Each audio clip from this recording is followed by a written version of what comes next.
Hello friends, मैं सतीश पवार आपका स्वागत करता हूं आपके अपने चैनल वीआईपी पॉइंट पर।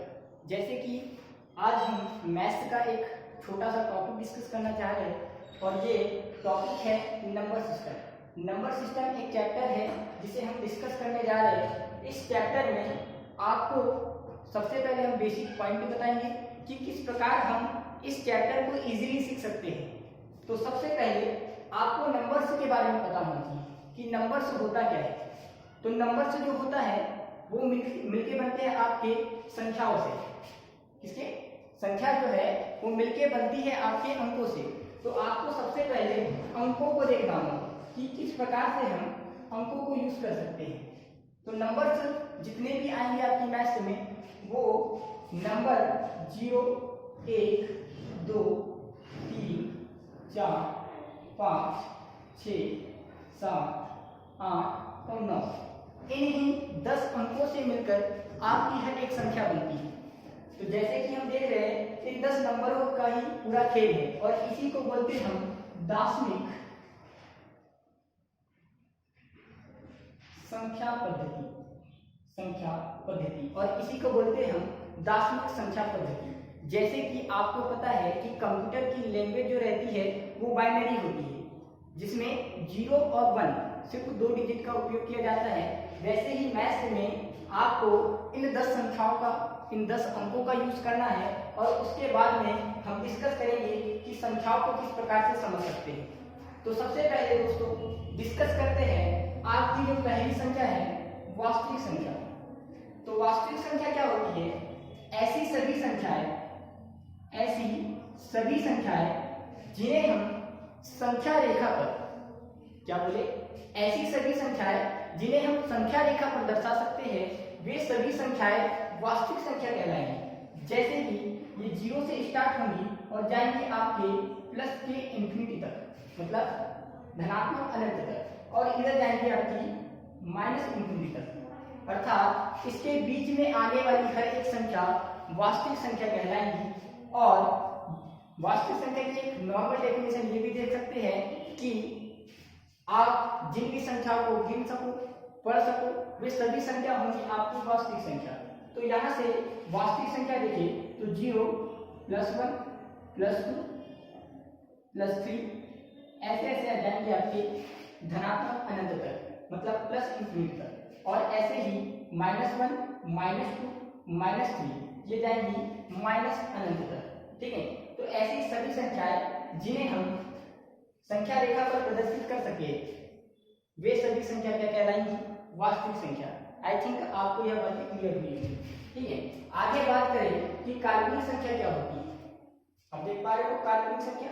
काल्पनिक संख्या यह होती है जिनका मान ऋणात्मक में आए, जिनका मान करनी में ऋणात्मक में हो।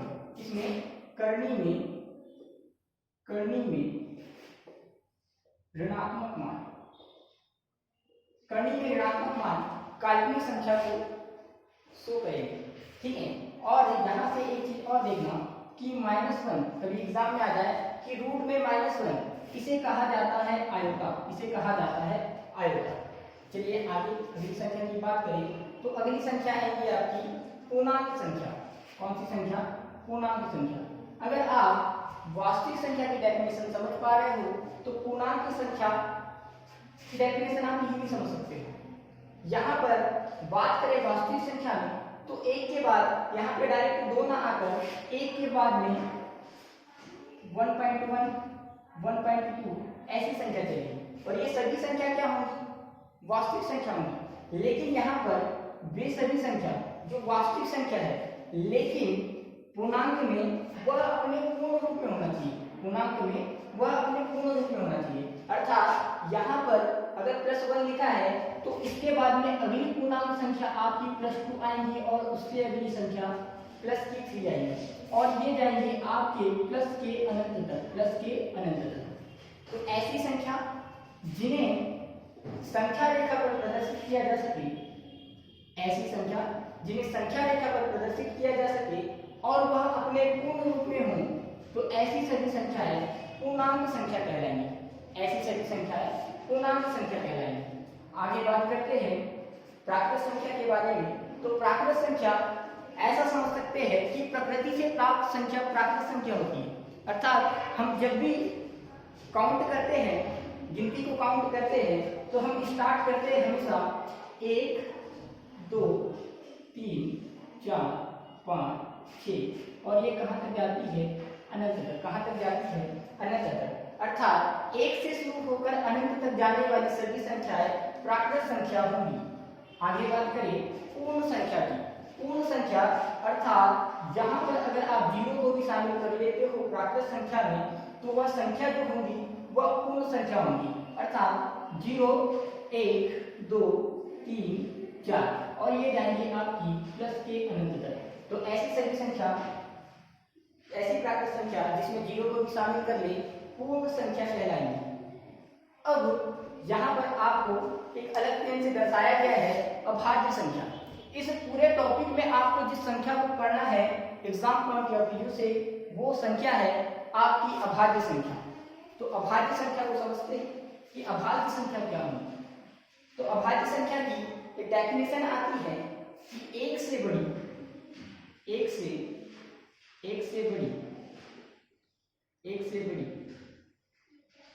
वे संख्या, एक से बड़ी वह संख्या जो एक और स्वयं से विभाजित हो,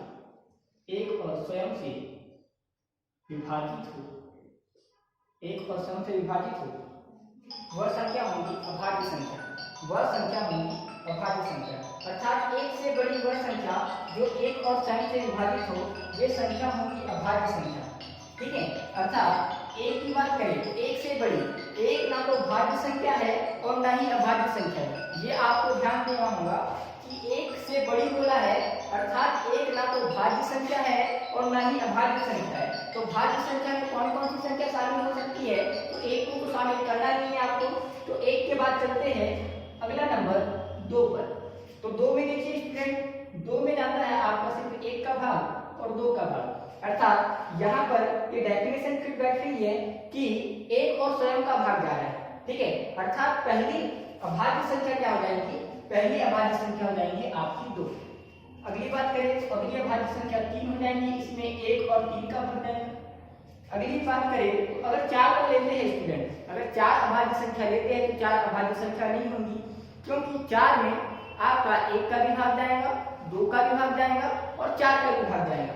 तो यहाँ पर 4 को काउंट नहीं करेंगे, अगली संख्या जो होंगी वो होंगी 5।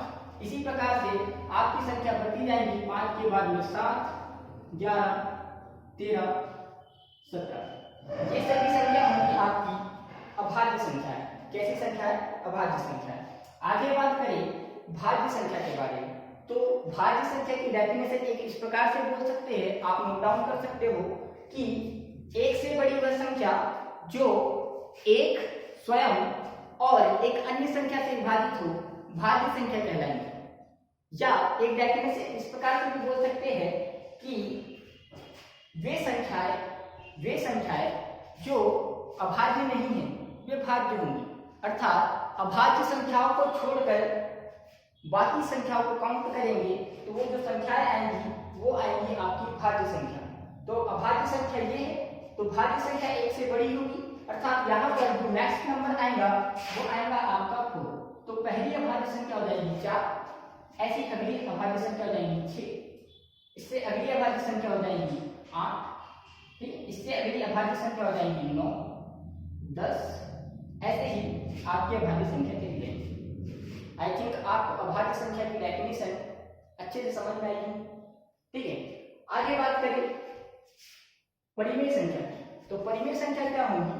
तो परिमेय संख्या ऐसी संख्या होती है जिसे हम P/Q के रूप में लिख सकते हैं। अभाज्य संख्या वे संख्या होंगी, परिमेय संख्या वे संख्या होंगी जिसे हम P/Q के रूप में लिख सके और जहां Q का मान कभी भी 0 नहीं होना चाहिए। अर्थात आपके जो हर वाली राशि है वो कभी भी आपकी शून्य नहीं होना चाहिए। ऐसी संख्याएं परिमेय संख्या कहलाती है। इसके एग्जाम्पल आप लिख सकते हो 2/3, 1/2 या आप लिख सकते हो √3/2, ठीक है, या आप 2 लिख सकते हो या 5 लिख सकते हो या 7 लिख सकते हो। ऐसी कोई भी संख्या जिसमें हर का मान 0 नहीं हो वे संख्या होंगी परिमेय संख्या।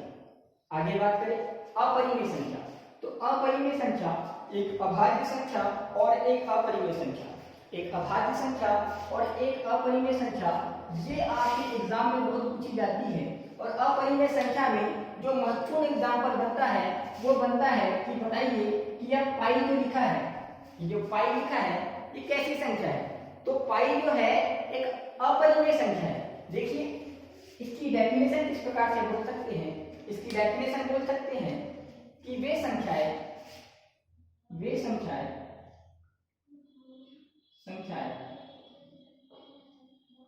जिनका वास्तविक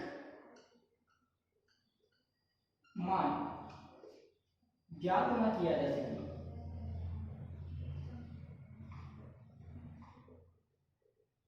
वे संख्या जिसका वास्तविक मान ज्ञात न किया जा सके वे सभी संख्या अपरिमेय संख्या कहलाएंगी। हम पाई का पर्टिकुलर मान नहीं बता सकते कि पाई का क्या पर्टिकुलर मान होगा। वैसे पाई का मान होता है 22/7, लेकिन अगर उसको डिवाइड करें तो पर्टिकुलर कोई वैल्यू ना निकल कर वो आगे तक जाती है, तो पाई का वास्तविक मान नहीं बता सकते। तो एग्जाम्पल आप लिख सकते हो, इसमें एग्जाम्पल हो जाएंगे आपके, पहला एग्जाम्पल आप लिख सकते हो इसके एग्जाम्पल, तो एग्जाम्पल हो जाएंगे पाई रूट में 3, रूट में अगर 3 लिखा है, करनी में 3 लिखा है, तो करनी 3 का मान भी आप वास्तविक रूप से बता नहीं सकते, ठीक है। आगे बात करें कि 0.3 के ऊपर का, तो ये सभी संख्याएं जो होंगी, ये सभी संख्याएं जो होंगी वो कैसी संख्या होंगी? ये सभी संख्याएं जो कहलाएंगी वो कहलाएंगी अपरिमेय संख्या। इसमें जो महत्वपूर्ण पॉइंट है वो है पाई का, कि पाई को आप बहुत ज्यादा एग्जाम में देखेंगे, तो इसे तो आप दिमाग में बैठा लीजिए कि पाई कैसी संख्या है, तो पाई एक अपरिमेय संख्या है। आगे बात करते हैं सहभाज्य संख्या की। तो सहभाज्य संख्या कोई संख्या नहीं होती है, यह जोड़ों के रूप में होती है, यह जोड़ों के रूप में होती है। आप सभी नोट डाउन करिए, यह जोड़ों के रूप में होती है। किस रूप में होती है? जोड़ों के रूप में होती है। और इन जोड़ों में जैसे आपको 2 और 3 ये जोड़ों में लिखा है, इसको प्रेजेंट करने का यह तरीका है, इस प्रकार से इसको दिखा सकते हैं जोड़े के रूप में। तो 2 और 3 को दिखाया, तो इसका जो HCF है, HCF, अगर किसी को दिक्कत है HCF में तो अगला जो चैप्टर होगा HCF बहुत अच्छे तरीके से डिस्कस किया जाएगा। तो इसका जो HCF है सदैव 1 होना चाहिए, मतलब इसका HCF हमेशा 1 आना चाहिए। तो इसकी डेफिनेशन इस प्रकार से बोल सकते हैं, इसकी डेफिनेशन ऐसे बोल सकते हैं कि अभाज्य संख्या, सहभाज्य संख्या वे संख्या है जो जोड़ों के रूप में रहती है और उनका जो HCF है सदैव 1 हो, उनका HCF जो है सदैव 1 हो, वे सभी संख्याएं सहअभाज्य संख्या कहलाएंगी। आगे आती है आपकी संख्या सम संख्या। सम संख्या से सभी परिचित होते हैं। वे संख्या जो 2 से विभाजित हो, वे संख्या जो 2 से विभाजित हो, वे संख्या जो 2 से विभाजित हो सम संख्या कहलाएंगी। अर्थात आप 2 का टेबल पढ़ सकते हो, 2, 4, 6, 8, 10 जाएंगे 1, और यहाँ पर बोल सकते हैं कि वे संख्या जो 2 से, विषम संख्या की डेफिनेशन ऐसे बोल सकते हैं कि वे संख्या जो 2 से विभाजित ना हो, वे संख्या जो 2 से विभाजित ना हो, वे संख्या जो 2 से विभाजित ना हो, वे संख्या आपकी विषम संख्या कहलाएंगी। और विषम संख्या आप जानते हो क्या होती है? 1, 3, 5, 7, 9, ये भी कहां तक जाएंगी? अनंत तक। तो फ्रेंड्स, आज हमने कुछ महत्वपूर्ण संख्याओं के बारे में डिस्कस किया है। चलिए आप इसका रिवीजन करवा देते हैं कि किस प्रकार से हम इन्हें समझ सकते हैं। तो सबसे पहला जो टॉपिक हमने स्टार्ट किया स्टूडेंट आज, वो टॉपिक है हमारा नंबर सिस्टम। नंबर सिस्टम में इन चीजों को पढ़ना होता है। तो नंबर सिस्टम में मैंने हमें संख्याओं के बारे में देखना होता है। तो हमने डिस्कस किया कि संख्याएं जो है अंकों से मिलकर बनेगी, संख्याएं अंकों से मिलकर बनेगी और जो अंक प्रयुक्त होते हैं इसमें वो 10 अंक प्रयुक्त होते हैं, इसीलिए इसे दार्शनिक संख्या पद्धति कहा जाता है, दार्शनिक संख्या पद्धति कहा जाता है। इसके बाद में हमने कुछ संख्याओं पे डिस्कस किया, तो हमारी जो पहली संख्या निकल के आई वो आई वास्तविक संख्या। तो वास्तविक संख्या की डेफिनेशन इस प्रकार से बोलेंगे कि वे संख्या जिसे संख्या लेकर प्रदर्शित किया जा सकता है वे सभी संख्याएं वास्तविक संख्या कहलाएंगी। आगे बात की काल्पनिक संख्या की।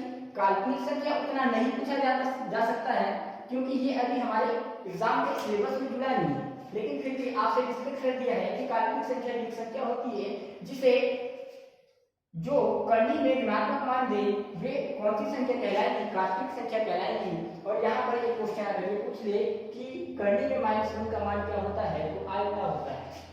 आगे बात करें पूर्णांक संख्या की, तो पूर्णांक संख्या जो होती है सभी वास्तविक संख्या पूर्णांक संख्या होंगी, सभी वास्तविक संख्या पूर्णांक संख्या होंगी, लेकिन ये हमेशा अपने पूर्ण रूप में होना चाहिए, ठीक है। तो वे सभी संख्या जो वास्तविक संख्या है पूर्णांक संख्या कहलाएगी, लेकिन ये हमेशा अपने पूर्ण रूप में होना चाहिए, अर्थात एक के बाद में अगर नेक्स्ट नंबर पूर्णांक पूछे तो 2 ही आएगा, ठीक है। प्राकृत संख्या की बात करें तो प्रकृति नेचर ने दिया है 1 से लेकर अनंत तक जो संख्या जाएंगी वो आपकी प्राकृत संख्या हो जाएगी। पूर्ण संख्या की बात करें तो प्राकृत संख्याओं में यदि 0 को शामिल कर लिया जाता है अर्थात 0, 1, 2, 3, 4 अनंत तक जाने वाली सभी संख्या कौन सी हो जाएगी, ये हो जाएगी आपकी पूर्ण संख्या। आगे बात करें आप इस पे तो 3 स्टार लगा लीजिए क्योंकि इसको हम आगे बहुत अच्छे से डिस्कस करने वाले हैं, इससे बहुत सारे क्वेश्चन बनेंगे। तो इन क्वेश्चनों को अगली क्लास में डिस्कस किया जाएगा कि आप अभाज्य संख्याओं से कितने प्रकार के क्वेश्चन बना सकते हैं। अभाज्य संख्या से बहुत टाइप के क्वेश्चन बनते हैं, तो ये जो बात है वो अगली क्लास में डिस्कस की जाएगी।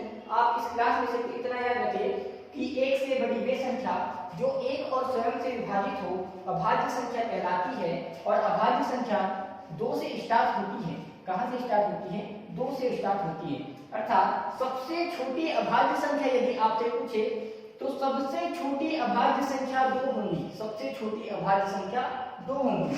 इसी प्रकार भाज्य संख्या वे संख्या, या ऐसे बोल सकते हैं कि अभाज्य संख्या को छोड़ने पर जो संख्या प्राप्त होंगी वे संख्या कहलाएंगी आपकी भाज्य संख्या, अर्थात सबसे छोटी भाज्य संख्या जो हो जाएंगी वो हो जाएंगी 4।